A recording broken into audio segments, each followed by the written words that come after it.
Hello, I'm Sarah Strackhouse with Real News Communications Network, and I'm here with the founder of the Brain Performance Center, of course, Leigh Richardson. How are you, Leigh? I'm great, Sarah. How are you? I am doing well, but it's that time of year. Everyone made resolutions the beginning of January, but now people are starting to drop off a little bit. So I know you wanted to talk about motivation today.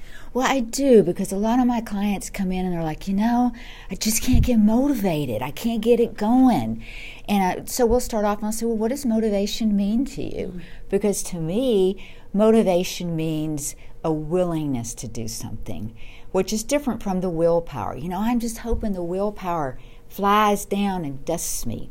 And so I'll do this stuff. But, for me, motivation means you have to be willing to do something.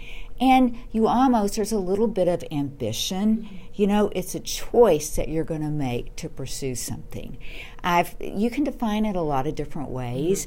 In the book, The Art of War, Stephen defines it as motivation is when the pain gets so great from not doing it that you get motivated to do it. So when it hurts more to lay on the couch than it does to actually get up and go to the gym, that's when he says you'll get motivated. Wow. That's a really important feeling. That's a very powerful statement.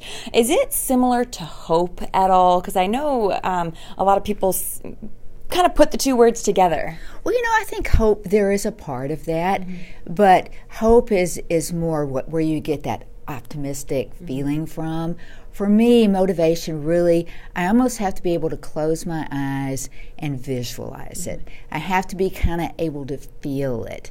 And it really goes back to the power of positive thinking. And that's been around since Vincent Peale wrote the book back in 1952, The Power of Positive Thinking. And I can remember that book because my mother was given a copy of that book from her aunt when she graduated from college. Wow. And so, of course, she shared that with me. Well, yeah. But it was so simple. Basically like there were 10 rules that one must follow to overcome inadequate attitudes. And I remember the first one was you have to be able to picture yourself succeeding. You've got to have positive thoughts, not negative thoughts. Minimize those obstacles, because there's always going to be obstacles. Oh, yeah. And don't try to copy anybody else.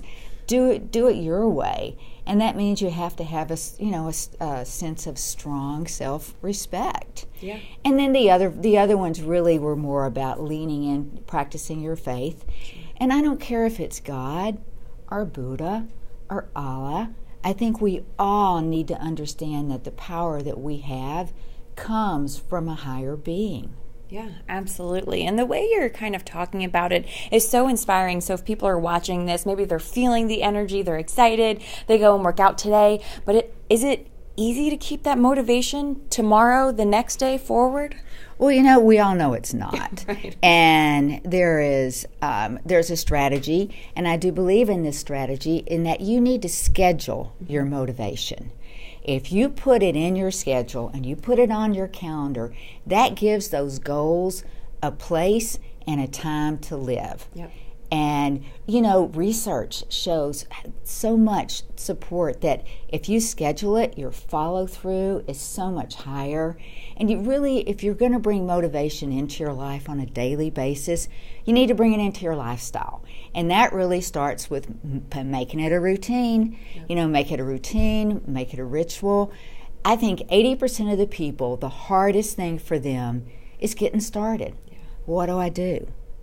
And I think about the Super Bowl coming up in a couple of weeks, Yep. And I can guarantee you, not one person on either team is asking themselves the question, what's the first thing I should do? They know what they need to do. That's why they are where they are. Yeah. They have a routine, and they have a ritual in place. Yeah.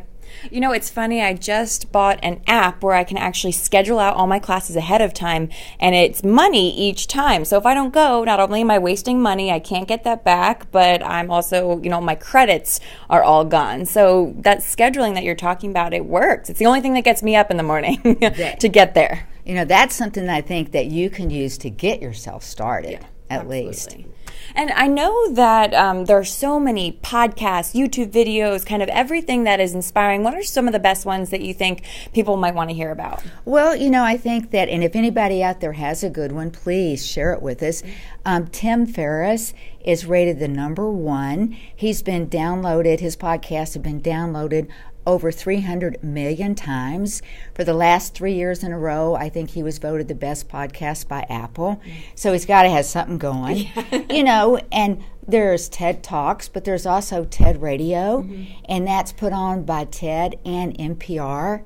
And it's an 18-minute show. It's not an hour, but it really does provide some good insight.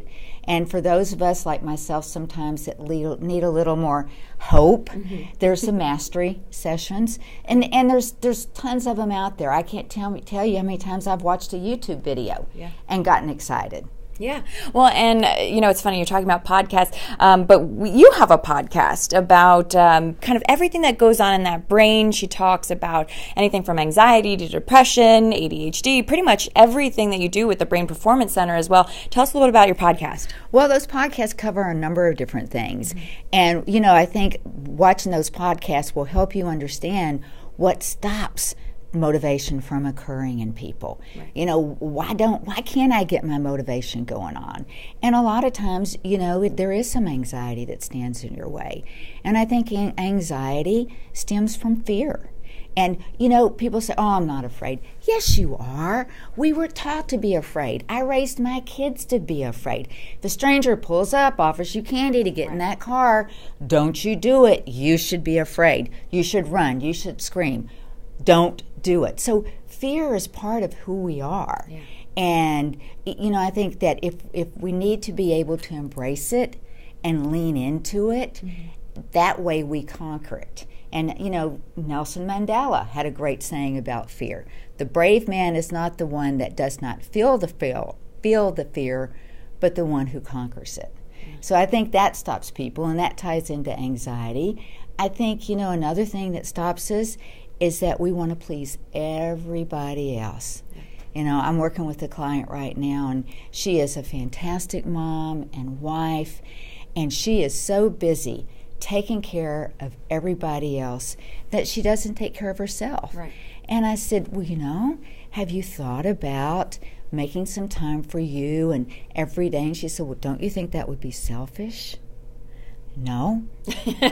No, I don't, because I honestly believe if you don't take care of yourself over the long run, you can't take care of everybody else, Yep.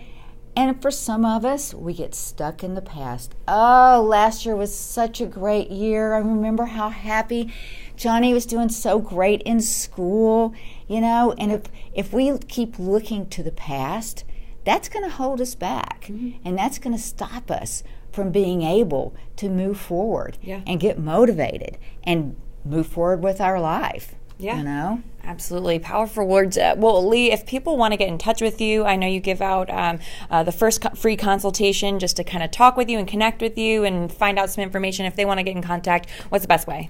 Well, and let me just kind of throw out a little bit of bait for that because for motivation to occur, you've got to have a strategy. And there are 3 things we're going to touch on here. And if you want more information, certainly give my office a call, 817-500-4863, and just schedule a consultation. But whether you call or not, I want you to know that to have a good strategy, there's 3 things that you need to do. And the first thing is you got to catch those little ants, man. They go through your head so fast and furious. Automatic negative thoughts. Yeah. You got to catch them and replace them with positive thoughts. And the second thing you got to do, there's a term in NLP, and it's called chunk it down, and it's exactly that. You got to break it down into small pieces. And then instead of being so overwhelmed, I have a client that's going to change jobs by June. And she's overwhelmed at that thought, I don't know where to start. Starting's easy. Update your resume, start networking, reach out to people that you're going to use as resources. But the real problem is I don't know what I want to do. And you've got to reach into yourself and understand, where does that intrinsic motivation come from? What fulfills you? What satisfies you? And that can be a painful process because usually we stop and maybe we look at the job we're in and we have to realize, yeah, never liked that job. Took that job because I had college debt, right. And the money was good. I had to do it. Well, maybe you've retired some of that debt now. Yeah. And maybe you can make different choices. So the last thing I'm going to leave you with, along with the opportunity to call and have a schedule a consultation. Let's talk about how you can get motivated and how you can move forward. But I'm going to leave you with my favorite mantra for everything, and that is our greatest glory is not in never falling, but in rising every time we fall. Confucius. So thanks. I hope to hear from you. All right. Well, thanks so much for joining us for Real News Communications Network. I'm Sarah Strackhouse.